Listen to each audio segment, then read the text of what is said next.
Hello and welcome to another episode of Your Neck of the Woods, where we're covering that are going on in Calgary and right here in Ward 1. We're continuing our discussions about the election. As all of you know, my name is Jacob McGregor. I'm a candidate for City Council here in Ward 1, and I'm here with my co-host Jason Diodati, and we got another guest today, the Alberta Director of the Canadian Taxpayers Federation, Mr. Franco Terrazzano. Do you want to introduce yourself, Franco? Hey, sure. Well, first, I just want to say thanks for having me on today. Looking forward to our discussion. As Jacob already mentioned, I'm the Alberta Director for the Canadian Taxpayers Federation. And if you don't know the CTF, we are a nonprofit, nonpartisan advocacy organization pushing for three really important ideals, and that's lower taxes, less waste, and more accountable government. So again, just happy to be on here and happy to have this conversation. And of course, as we know, taxes and money are the election issues that really you'd be hard pressed to find somebody that doesn't care about their tax dollars, how they're being spent, and perceived inefficiencies in government, right, guys? Well, hey, I couldn't agree more. I think especially in Calgary, I think the sentiment on the ground, we've been in this downturn, not just for the full year of COVID-19 and the restrictions. We've been in this downturn for the last 5+ years. And the common theme that I hear from so many Calgarians is that city council, the councillors over there, they've really made the tough times tougher with the lack of willingness to tighten their belts like everyone else. And I've talked to so many both homeowners and businesses who've told me that they've seen their property taxes increase. And I think they're rightly asking whether they're getting a good bang for their bucks. How about you, Jason? What are your thoughts on the issue here? Thanks for asking. And I'll explain. I'll start by saying I am no tax expert. I'm nowhere near well versed enough to come up with any good policy or be as cogent as Mr. Terrazzano there. But it sounds like we're all on the same page here, right? Low taxes. We need a council who recognizes hardship and doesn't double down in the wrong times. And I think that's what's happened here. Of course, everyone is struggling. The argument that they've been using is that the city is struggling themselves. And so the bleeding has to stop somewhere seems to be kind of the sentiment. And my argument is, it doesn't help if we, patch one hole while we have a gaping slice somewhere else, if that makes sense. And so I feel the same way. Let me just jump in there for a second, right? Because we do hear sometimes from this city council and some councillors that they're saying that the city's having a tough time through this downturn. But let's not forget, nearly 14,000 City Hall employees got a pay raise last year during lockdowns in 2020. So times aren't that bad if you're a city employee. Sorry, Jacob, not to interrupt, but I completely agree. I mean, I get it. The responsibility and the tough times were turned up to 11. Welcome to public office, without being, insulting or without being, diminishing. But it's the truth, right? Public office, if you're there during good times, that's awesome. And if you're there during tough times, that doesn't call for more money, right? Yeah, absolutely. I would think we're all on the same page there. In a similar vein, with City Hall getting raises recently, let's talk about something else that's been a consistently contentious issue for sure myself and Franco for the past couple of years, and that's the topic of pensions. Because as a city employee, especially frustratingly with council and administration, city employees can be eligible for what in practice is up to 3 pensions, even though the city likes to mince words and call these top-ups and overcap spending.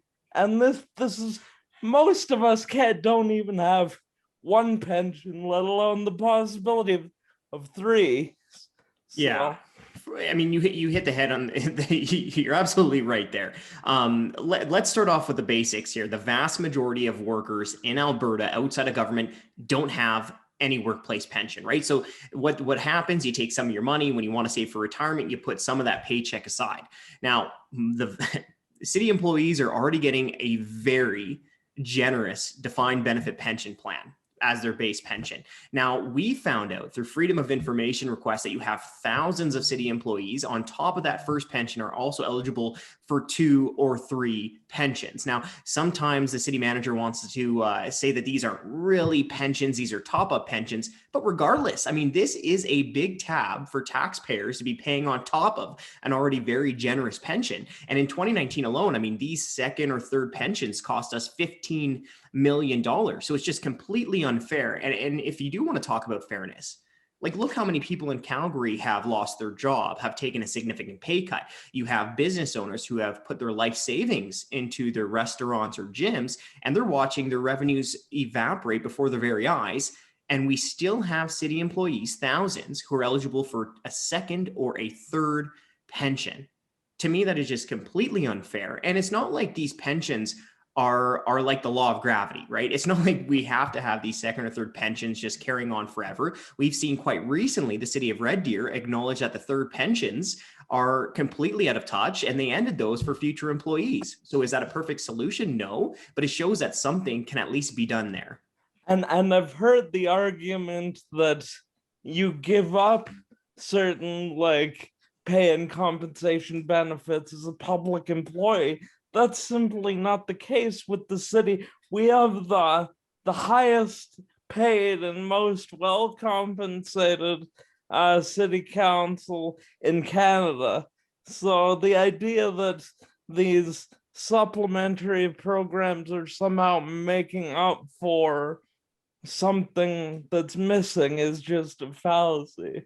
That's correct. Yeah, that's absolutely correct. And it's really all across governments in Alberta. The Fraser Institute has done a fantastic job detailing this. I mean, the idea that these government employees aren't making as much as their private sector counterparts. I mean, maybe that was the case in a time that has been long gone, but it's certainly not the case anymore. And the Fraser Institute has even shown that all levels of government in Alberta are receiving a wage premium for doing the same job as their private sector counterparts. And not only that, we've seen government employees completely shielded from the downturn, not just during COVID-19, but over the last 5+ years. Another think tank in Canada, secondstreet.org, they filed a bunch of Freedom of Information requests, and they found that they asked the city of Calgary when was the last time their unionized employees received a pay cut, and they records dating back to the 1970s shows there are no records of the city's unionized employees ever taking a pay cut. So clearly there's been downturns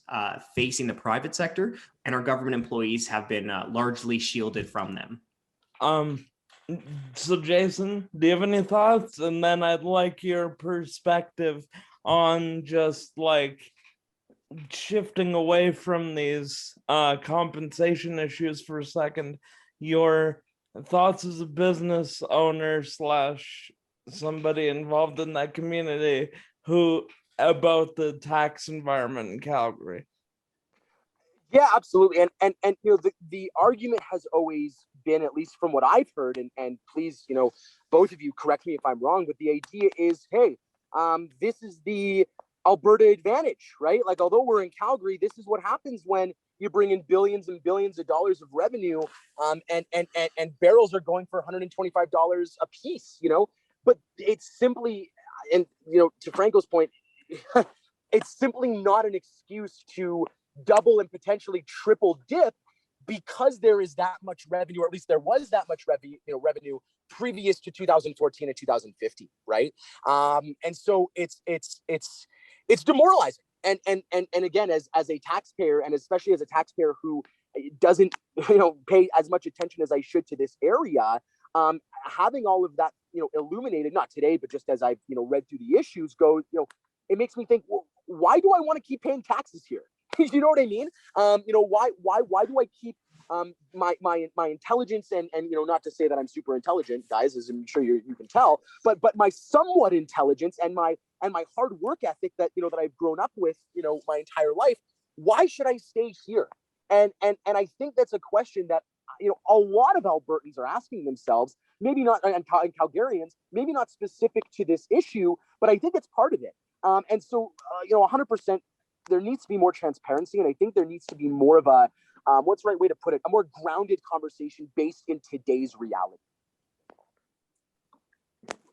What's also interesting is, and we'll get into things that affect you maybe as a business owner now, Jason, there's always this, there's now this thought of the tax shift when downtown was full and bustling.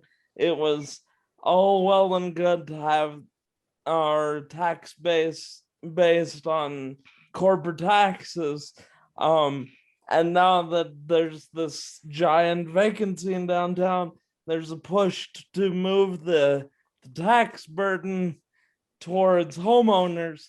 I really don't think either of these is a really sustainable thing to do.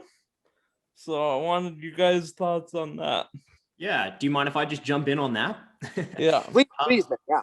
So, I mean, we've been seeing city council kick this can down the road for how many years now? A ton, right? This isn't the first year we've had this issue. This isn't the second year. It's not even the third year that we've had this issue. And all we've really heard from city council, by and large, is we've seen them arm wrestle over which side of the bathtub to be taken water from, right? What we need to see is the only sustainable solution is that for city council to stop overspending. We've seen families, we've seen businesses, really everyone in Calgary outside of City Hall has found ways to find savings over the last 5 years. So why is the only place that can find savings City Hall, right? But year after year after year, despite what you might hear from city councilors, we see spending going up. And that's the real issue, right? So I agree that businesses need tax relief. I completely agree with that. But residents and families also need tax relief. Let's not forget that in 2020, what was the city council residential tax hike? 7.5%. It was something like that, yeah. Yeah. Could you imagine if you're one of the unfortunate Calgarians who took a, let's say 10, 15, 20% pay cut, or you lost your job, or you had to lay people off while you're a small business owner, and then you walk home after a tough day like that, you open up your mailbox and you see a 7.5% property tax hike. Can you imagine how devastating that would be? And let's not forget, right? Increasing taxes on residents isn't going to help the local economy when families have less money in their pockets to be spending at businesses. I was just going to say it reduces spending power, right? Exactly. So the way I look at this is that there is one solution to this, and that solution is for city councilors to finally tighten their belts like everyone else. So obviously, I think people listening would be pretty clear that I'm with you on a lot of things, and I'd like to see. I'm a guy who's a big practical solutions guy, so I'm advocating for a 10% spending or 10% salary cut for council and administration, as well as an end to these supplementary pension programs. And that'll save already quite a bit, but I definitely feel there's more we can do. But even just these cuts to compensation are a good place to start. You have to start there. And the reason you have to start there is that half the budget goes to bureaucrats. It goes to labor costs every year. So if you really want to provide meaningful tax relief to families and businesses who desperately need it, you have to start on the compensation and the bureaucrat side, which really means you have to start with leadership at the top, right? The mayor is making in salary more than the premier of Alberta. Yeah. Take that in. That's a hard pill to swallow. Yeah. So leadership has to start at the top. Our city councilors, they can take a 10, 20% pay cut. Look at the city councils. Look at the city council's gold-plated pensions, right? The defined benefit pension plans. At the very least, they should be moved into these RRSP style pensions. So they stop putting taxpayers on the hook to be covering pension plan shortfall. So you have to start at the top in leadership with his council, and which is mayor. But the reason that we're talking that I'm talking about labor costs so much is because it's the cost elephant in the room. It makes up 50% of your annual budget. You have to start there. And I completely agree. At the end of the day, budget, labor is the bane of all of our, at least in the business world, is the bane of our existence, right? It's always about trying to get that number lower. But the reason why I talk about that is I kind of want to share a personal experience or an anecdote. And it's the idea that, Jacob, you had mentioned that I'm a business owner. I just want to correct you. I am not. I'm no business owner myself. I do, however, work in a business where I do represent the owner. That's what I was referring to. I'm sorry. Yes, that's okay. I just don't want people to be thinking like, wow, for a business owner, this guy doesn't really know what he's talking about. But, as a quote unquote general manager, I'll tell you what's happened. I work in the industry of cannabis. I'm not here to shamelessly plug my business or the business I work for. But one of the things we had to take a hard look at in the location I worked at was labor. The store was not doing very well, and labor was a big thing. So what did I do? We had no employees at the time when I took over. They were either transferred or unfortunately just moved on to other businesses. And so for 7 months, that's how I kept it. And this isn't a way to plug myself. So look how amazing I am. But the point I'm trying to make is the reason I did that is because I'm passionate about my business, which lends to the argument, or if we were to look at that on a city council basis, the argument goes, if you really care about this city, if you are passionate about the city of Calgary, the first place that personally I would look, especially as someone who represents a business and as somebody who's been through this kind of rigmarole on a much, much, much smaller scale, is, okay, where's the easiest way? Not the easiest way. Where's the most obvious way that I can cut? It was my own labor or my own, cost that I was associating to make my life easier. Bringing in employees, having people work instead of me working, from 11 to 9:30 every single day. I could have brought someone in to make it easier, but I didn't, because I'm passionate about the business. I happen to be passionate about the industry I'm in, and said, no, I'm going to take this on myself. We're struggling. This is not a time for me to go, now let's make things more luxurious. And so I think the counter argument to a lower, no more gold-plated pensions and lowering in salary, the response that a lot of city councilors, at least from what I've heard, is, well, good luck getting the quality that we bring to the table at that price, because the private sector is a lot more rich and is a lot more willing to spend that money. My argument is, I'd rather have someone, even, pick a number. I don't like playing this game, but let's say 20% less qualified, but 100% more passionate about this city, who will go about and finding that answer without asking for, a big paycheck and a comfy cushion to sit on. Yeah. Plus, look outside the window. How many people right now would kill for a job, right? How many people would kill for a job at a 10% discount to what the city employees are getting paid right now? So this whole argument about competitiveness and things, like, come on, this is a different Calgary than what it was in 2014, 2013. Like, look at all the people. 100%. And that's sort of the argument I would make to incumbent councillors as well, who are saying we're on the right track, is this is a different world, even just this year, than it was from 2020 to election time, let alone 8 years ago when you first got elected, or longer than that, depending on who we're talking about. So the idea that this is even near the same environment is not at all accurate. Well, I agree. Hey, there's another bone that I have to pick, if you'll indulge me for a second. Oh, yeah. Because we were talking about businesses, and one of the, outside of these outrageous perks, second, third pensions, these pay hikes during lockdowns in 2020, one of the things that just really grinds my gears about Calgary City Council is that they have this corporate slush fund stashed away, right? It was originally $100 million, and that's all taken from previously collected taxpayers' money, right? So that's tax dollars going into this corporate slush fund, and you have these politicians and bureaucrats running around trying to play investment banker with their tax dollars, picking winners and losers in the market. I remember back in April 2019, there was this very, very large small business tax rally at City Hall in the spring of 2019. I recall this. Yeah. And I spoke with so many business owners there. I spoke to council that day after the rally. And you know what?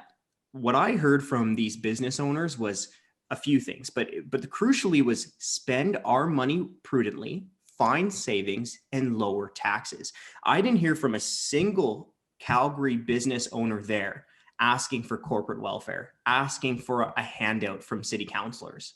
No, they said spend our money wisely, find some savings, and lower our taxes. Right? So I didn't hear a single business owner saying, give me tax dollars. Not one. No, because the vast majority aren't looking for that. They're not looking for, let's say, equality of outcome. They're not looking for top-ups. They're looking for a competitive environment. And I was actually gonna touch on the slush fund right when you mentioned it, because I was gonna mention this slate of proposals people may have heard you talk about during budget week, some of which I think are more easily implemented than others, but all are good, like, ways we could look at doing cost saving. Yeah, I mean, the whole point of the report, it was 21 ways to find savings in 2021. And I did that with a bunch of other advocacy groups, Safe Calgary, Common Sense Calgary, Alberta Institute, and the Institute for Public Sector Accountability. We all came together, and the whole point of that report was to show, like, hey, look, there's still a ton of fat to be cut at Calgary City Hall. It's not like they're running a lean machine over there. Despite what you might hear from them, there's actually a whole bunch of different ways for them to cut spending without actually reducing the quality of services that Calgarians are getting. So we found 21 different ways for them to cut spending here in 2021. A lot of the stuff that we talked about already, right, with the different types of crazy golden perks that they're getting over at City Hall. But a big one was the corporate slush fund. And, you know, this wasn't mentioned in the report, but in Quebec, they actually have limits on the amount of money that cities can dish out for corporate welfare. I believe most cities, it's like $250,000, maybe a year. Now, I wouldn't recommend letting the city of Calgary actually spend that money in corporate welfare. But what we should have is we should have limits that strictly tie politicians and bureaucrats' ability to take our tax dollars and turn around and hand it to some hand-picked business. I think we do need laws like that. And it should be also tied to some kind of clearly defined outcome, I would think as well. I would go even further, right? Because look, a bureaucrat can spin things in like 7 different ways or many different ways. So I would just limit it. Like, don't let your politicians or your business or your bureaucrats use tax dollars to go to hand-picked businesses. Now, I understand what the Alberta government has done to an extent, right? Where they're helping restaurants and gym owners just get through the government-imposed lockdowns and restrictions. Like, I'm not talking about those type of grants that are available to all these business because of the government-imposed lockdowns. No, what I'm talking about is restrict legitimate corporate welfare or completely abolish it by law, which means government using tax dollars and then turning around and picking hand-picked winners and losers. And the other interesting argument you'll hear about funds like this is, well, we need them for like a rainy day. The day does not get much rainier than the day we're having the umbrella blew away in the hurricane here. So, and we gotta figure out what to do with this money other than have it sit in a reserve fund. Yeah, totally. I think it was the 2019 annual report. I think that's the most recent one, but it's what in a report that we published, and I think it was over $2 billion in different reserve counts at the city of Calgary. Now, some of that money tied up in certain capital projects, okay, but $2 billion, right? We should have at least a few councillors tasked with going through the budget and going through the reserves line by line and figuring out what is a necessity and what is not a necessity, right? Just a nice to have.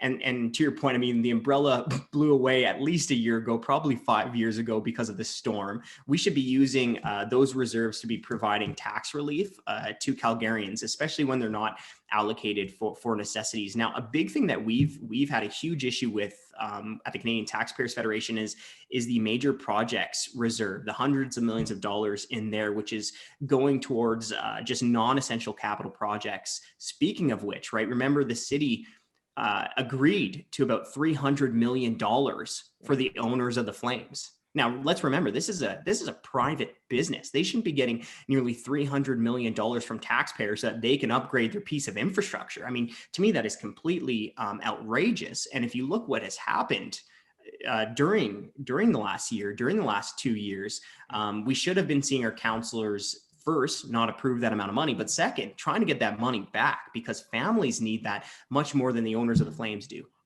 In principle, I agree with you, but with the stage the project is at this point, I think that would be very difficult and poison relationship where, like them or not, the Flames and CSEC are a business driver in the city.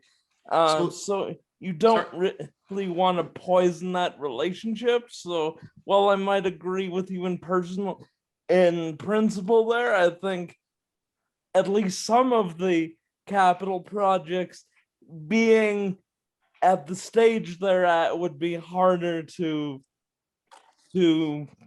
renegotiate or claw back than others like the Green Line or the Field House. So I really, think. Oh, really sorry. quick, go ahead, Jason. Sorry, I don't want to interrupt. Just really quick, do you gentlemen think that, is it feasible? And again, mind my ignorance, but do you think it'd be feasible to have a call it a neutral third party, call it a watchdog check and balance group or committee to oversee this corporate welfare spending and to at least provide a report and their kind of weight or how they weigh on that decision prior to it being final, so that taxpayers can see it and go, hey, I mean, we have this third party watchdog group that's kind of saying, this doesn't make sense to us for X, Y, and Z reason. We don't really think this should happen. Is that feasible? I mean, there are kind of those organizations. They're not directly tied to the city, but things like Second Street and the CTF kind of play that role at this point. But there might be a need for something directly tied to the city as well. I like the idea in principle in terms of increasing transparency and having a greater conversation around how our tax dollars are being spent, especially when it's going to businesses. I think we need greater transparency around that. The only thing that I'd be worried about is I'd be kind of worried about the city putting its own spin on these type of investments. I mean, a lot of the times you hear the city hiring consultants or getting reports done of that nature, or not even just the city, but all levels of government all across Canada do this, right? Where they try to put these positive spins on their corporate welfare. I mean, we just saw this from the provincial government today, talking about their new subsidies for the movie industry, the multi-billion-dollar movie industry. And a lot of the times these reports, they talk about, well, for every $1 you invest in there, you get $4 or $5 return on investment. Well, look, those type of reports are essentially making the assumption that taxpayers just take their money and light it on fire, or they're also making the, well, right? Like, think about it. What, you think taxpayers aren't going to spend that money in the economy? Right.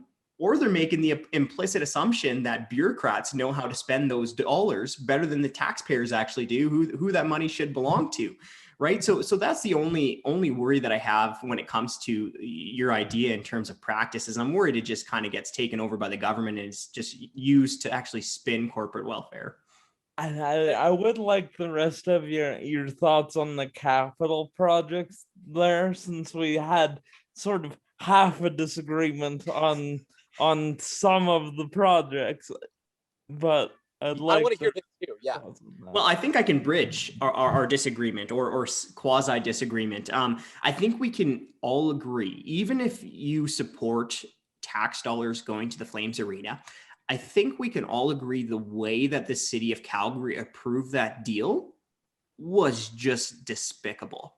right? We had about a week to really discuss that deal in the dead of summer.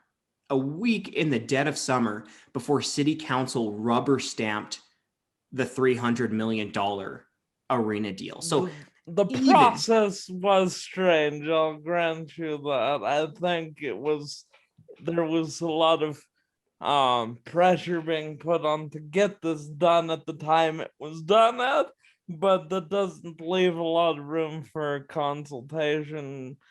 And I'll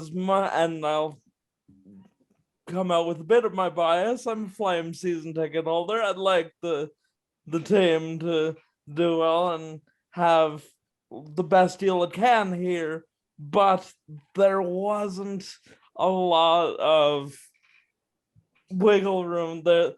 Much like with Calgary Next originally, it was an environment of this is the deal, take it or leave it. Yeah, and in terms of the other capital projects, I mean, there's so many non-essentials right now that the city should not be focusing on, right? Arts Common, that should be a no-brainer. The field house, I'm not sure where we are when it comes to the field house, but I mean, that should be purely privatized. And a lot of the times you'll hear that Calgary doesn't have field house, a large field house. Now, let me make a clarifying point, because I've played a ton of indoor sports in Calgary. I've played indoor. I mean, when I was playing for the UFC Dinos baseball team, and we practice indoors all the time.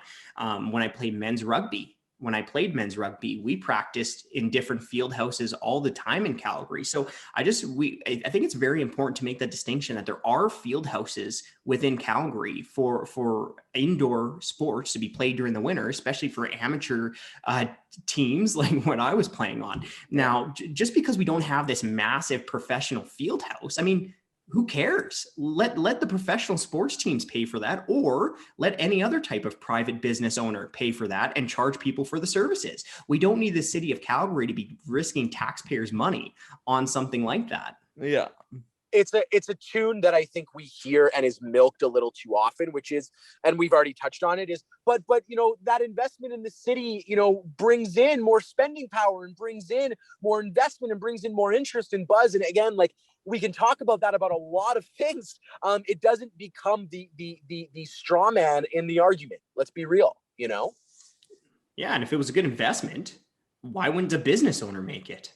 Exactly. Right? If it was a profitable investment to attract more money into the city, why wouldn't the business owner make it? So then we're left with two conclusions. Either one, surprise, surprise, it's not profitable, and we're putting taxpayers on the hook for something that no business owner would put their own money on the hook for. Or two, it is profitable and the business owner doesn't need taxpayers' money, right? And especially with a reputation that seems to precede Calgary of, if I'm a business owner and I've got the money, I'm kind of laughing going, let the city do it. They seem to like to throw money at it. Let them do it. And then when they don't do it well, we'll buy it off them for pennies off on the dollar.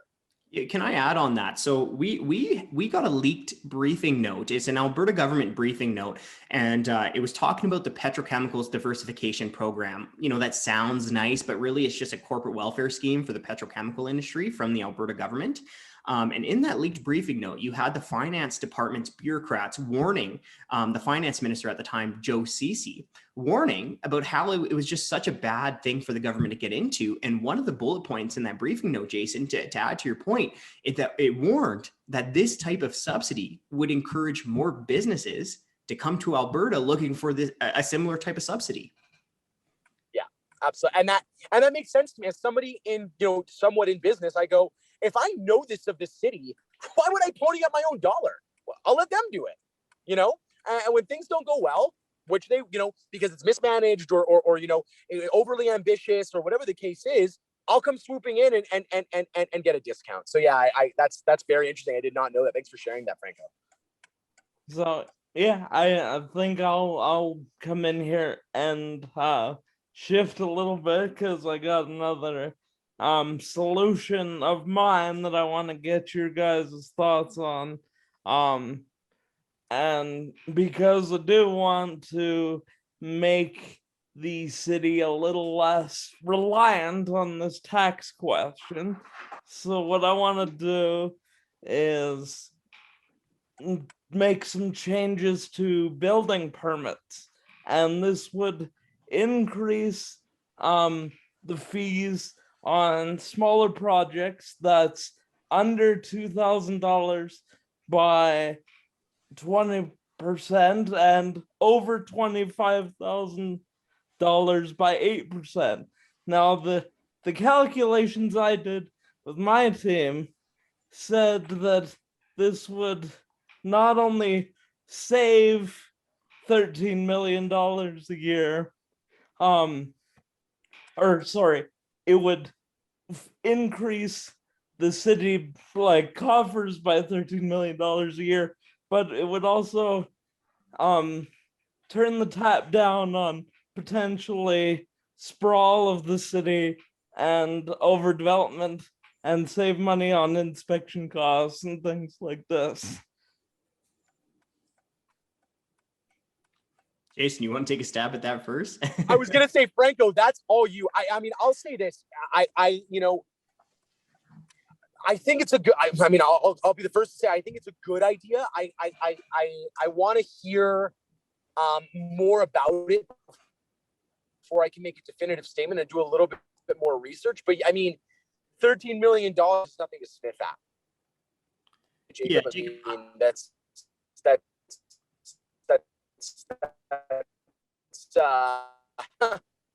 a good chunk of change. Yeah.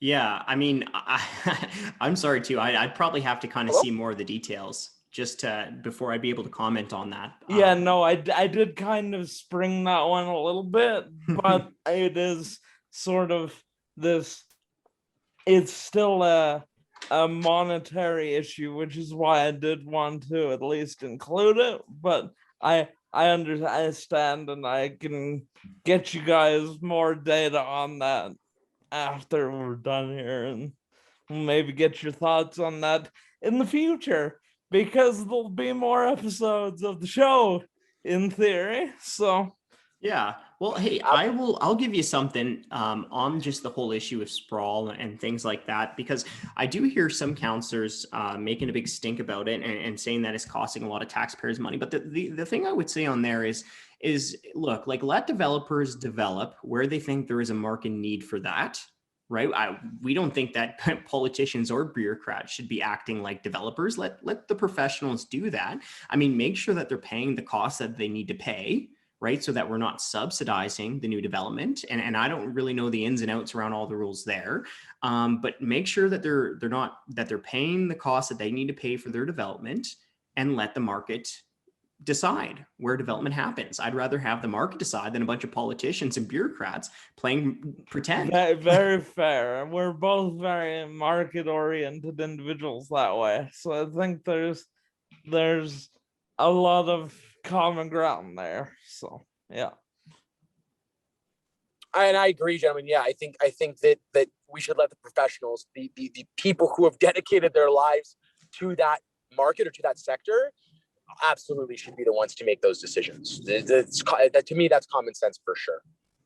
So in the end here, we're talking keeping your taxes low, deciding what we need and what's nice to have, and not affecting services in a meaningful way. And I think that's the direction we need to go, especially when the city's running multi-million-dollar budget shortfalls.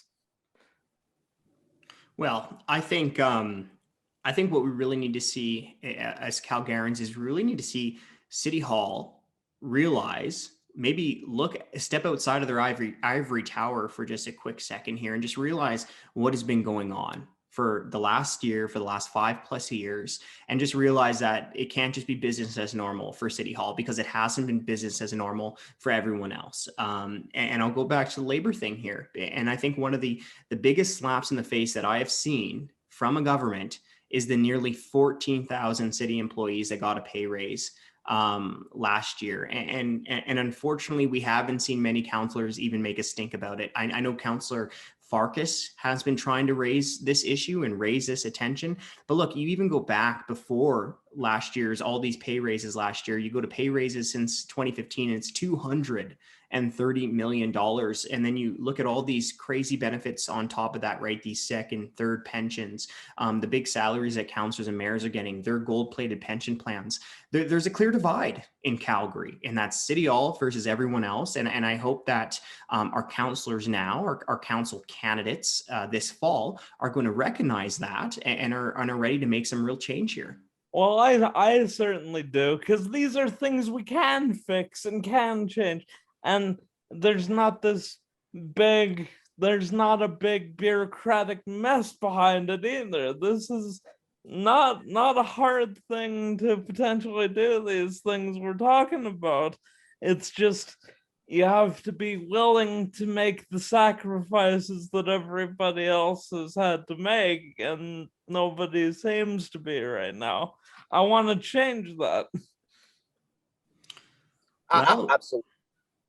Yeah, sorry, I was just going to say we need some counselors to stop leaning back in their comfy council chairs and really start rolling up their sleeves and realizing that taxpayers are struggling right now. And absolutely. And again, if the this is kind of a pretty heavy word to use, but if the threat becomes, hey, if you mess with my livelihood, then I'm not going to stick around and I'll take my services to the private sector. I don't speak for everyone here, but at least I speak for myself in saying, okay, thank you for your services. Goodbye. Right. You are not the end all be all of city councilors. Your knowledge of the city and the ins and outs and workings does not start and end with you. Whoever that councilor might be. And so again, exactly to your point, Franco, if you're not willing to put down the recliner and to trade in your lazy boy for maybe a little bit of a wooden bench, and let's be real, is it really a wooden bench that we're asking them to trade up to, trade down to? Not really. No. You're going from maybe a love seat lazy boy to more of a single armchair, so I think we all, like we've been kind of repeating this whole conversation, we all need to have this, perception and a perspective that is based in reality, based in today, not in yesterday or an ideal, because that, as we've seen, leads us to hot, uncomfortable water that we don't want to be in. All right, gents, I think we're running out of time here, so I'd like to thank Franco for coming on, and I'd be happy to have him on again to talk about more of these budget, monetary, and tax issues. And Jason, thank you again for co-hosting as usual. And I just want to say I along with hopefully some other counselors and some other people, want to make changes to make the city leaner and better, and make what's going on in your neck of the woods as far as money goes a much more positive topic than the contentious, fractured debate that's happening now. So let's make that happen. And yeah, sorry, Jason, go ahead. No, sorry, man. I don't mean to cut you off. Just, yeah. And as my final thought as well, I think all three I don't want to speak for all three of us, but I hope that we all echo the same sentiments of, we might be critical in this conversation. And this conversation may have seemed, potentially excessively negative. But I think, at least I speak for myself and hopefully for you guys, that we're all here, including those, on city council, we all hope, we're all here for the betterment of this city. We are all on the same team, for lack of a better term. We all want to see, hopefully, I hope, we all want to see better things for Calgary. And so, for anyone listening, as much as it might be openly defined or upsetting to hear, we're all here trying to do the same thing, which is make this city better. And I think, Jacob, you hit the nail on the head. Let's make this conversation going forward with hopefully a change in you in Ward 1, more positive and not something that we all kind of cringe our eyes at and kind of dim our ears and go, this is an uncomfortable, icky conversation. Let's change the narrative and make this a more open and a lot more of a positive, conversation. Absolutely. And one last thing, Franco, thank you so much. I mean, I feel honored to have met you. I don't mean to be inflammatory here, but you are a wealth of knowledge, and if I have any tax questions, I'll make sure to go to your office and say hi. Absolutely. Well, hey, thanks guys for having me on today. And please, if you guys are interested in learning more about some of the discussion that we had, you can reach out to me, or you can check out our website at taxpayer.com, or follow us on Facebook there. Just search Canadian Taxpayers Federation or Alberta Taxpayers. But yeah, thanks again for having me on today. All right. And next week, as some of you may know, mine is not the only race in this election. So we are going to start having guests that are other council candidates starting next week, because we're gonna look at the election and the composition of Council Morrisville as a whole. I'm Jacob McGregor, and that's what's going on in your neck of the woods.